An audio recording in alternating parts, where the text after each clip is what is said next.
मुसीबत चाहे कितनी भी हो, सफर को राह मिली जाती है। हेलो फ्रेंड्स, आप सबका जीबीएसएफ पे स्वागत है। तो दोस्तों, आज हम जानेंगे दिलीप सांघवी के बारे में। दिलीप सांघवी वो इंसान है जिसने अपनी सूझबूझ और मेहनत से सन फार्मा को अपर सफलता दिलवाई है। सन फार्मा आज दुनिया की 5वें नंबर की और भारत के पहले नंबर की सबसे बड़ी फार्मा कंपनी है। दिलीप सांघवी मानते हैं कि आग लगने के बाद कुआं नहीं खोदा जाता, मुसीबत आने से पहले ही मुसीबत का सामना करने की तैयारी होनी चाहिए। दोस्तों, सन फार्मा की शुरुआत लगभग कुछ 5 दवाइयां बेचने से हुई थी, पर आज सन फार्मा 100 तरह की हजारों दवाइयां बनाती है। दोस्तों, दिलीप सांघवी का एजुकेशन फार्मा से कोई नाता नहीं रखता। उन्होंने तो कॉमर्स में ग्रेजुएशन किया हुआ है, फिर भी अपनी सूझबूझ से उन्होंने फार्मा सेक्टर में कई बुलंदियां हासिल की, जो साबित करता है कि मुसीबत चाहे कितनी हो, सफर को राह मिली जाती है। तो चलिए दोस्तों, बिना समय व्यर्थ किए दिलीप सांघवी के बारे में शुरू से जानते हैं। दोस्तों, दिलीप सांघवी का जन्म 1 अक्टूबर 1955 को अमरेली गुजरात के एक छोटे से गांव में हुआ था। उनका परिवार जैन नीति नियमों को मानता था। दिलीप के पिता शांतिलाल सांघवी कुछ कारणों के चलते अमरेली गुजरात से कलकत्ता रहने चले गए। वहां पे शांतिलाल सांघवी ने दवाइयों की दुकान शुरू की थी। दिलीप का लगभग पूरा बचपन कलकत्ता के बुरा बाजार में गुजरा। उनकी पढ़ाई जे अजमेरा हाई स्कूल और भवानीपुर अजमेरा सोसाइटी कॉलेज से हुई। आगे चलकर उन्होंने यूनिवर्सिटी ऑफ कलकत्ता से बैचलर इन कॉमर्स की पढ़ाई पूरी की। पढ़ाई पूरी करने के बाद वो अपने पापा को उनकी दवाइयों की दुकान पे मदद करने लगे। उनका एजुकेशन का तो दवाइयों से कोई लेना देना नहीं था, पर काम करते करते ही उन्होंने दवाइयों के बारे में बहुत कुछ सीखा।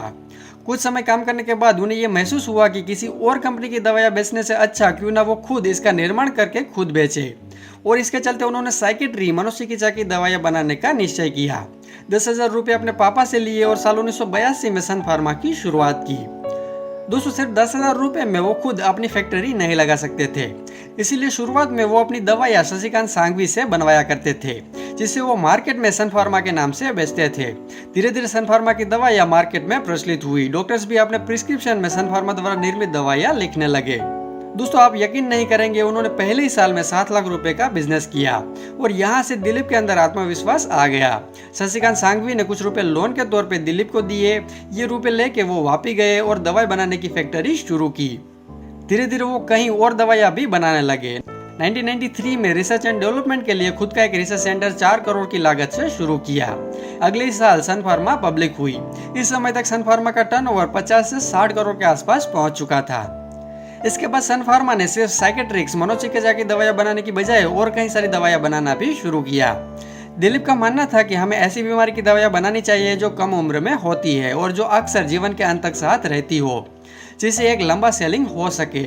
और इसी सोच के साथ उन्होंने साइकेट्री के साथ साथ कार्डियोलॉजी, न्यूरोलॉजी और डायबिटोलॉजी से जुड़ी दवाइयां बनाना भी शुरू किया। दोस्तों, सन फार्मा अगर आज इतनी ऊंचाई पर पहुंच पाई, इसका एक कारण यह भी है कि दिलीप सांघवी ने कई सारी और कंपनियों का अधिग्रहण किया था। वो कंपनियां जो खरीदने से पहले घाटे में चल रही थी, पर जब वो कंपनियां सन फार्मा से जुड़ी तो वो प्रॉफिट मेकिंग कंपनीज बन गई। जिसमें से अगर कुछ कंपनीज की बात करें तो 1997 में तमिलनाडु दादा फार्मास्यूटिकल्स को खरीदा, 1999 में माइमेट लैब्स और गुजरात लाइका ऑर्गेनिक्स को खरीदा, 2000 में प्रदीप ड्रग्स कंपनी को खरीदा और 2004 में फ्लॉक्स फार्मा को खरीदा। इसके अलावा यूएस में अपने पैर जमाने के लिए 1997 में यूएस बेस्ड कार्को फार्मास्यूटिकल्स को खरीदा। दोस्तों, सन फार्मा ने इन सब के अलावा भी और कई ढेरों कंपनियों का अधिग्रहण किया है, पर सन फार्मा का सबसे बड़ा अधिग्रहण साल 2014 में हुआ था रेनबेक्सी लेबोरेटरीज लिमिटेड का। ये डील हुई थी करीबन $4 बिलियन में। इस कंपनी के अधिग्रहण के बाद सन फार्मा की पकड़ फार्मा सेक्टर में और भी बढ़ गई है। आज की तारीख में सन फार्मा के रेवेन्यू का 28% हिस्सा भारत से आता है, जबकि 72% हिस्सा भारत के बाहर से आता है, जिसमें से अमेरिका 60% के साथ पहले नंबर पे है।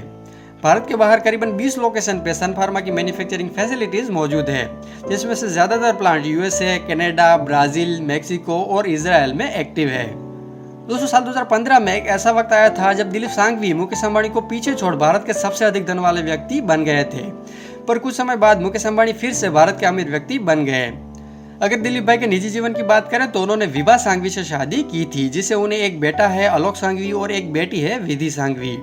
तो दोस्तों, ये थी सन फार्मा और दिलीप सांघवी की अमेजिंग स्टोरी। उम्मीद है कि आपको पसंद आई होगी। प्लीज ऐसी नई नई वीडियोस के लिए हमारे चैनल को सब्सक्राइब कीजिए। धन्यवाद।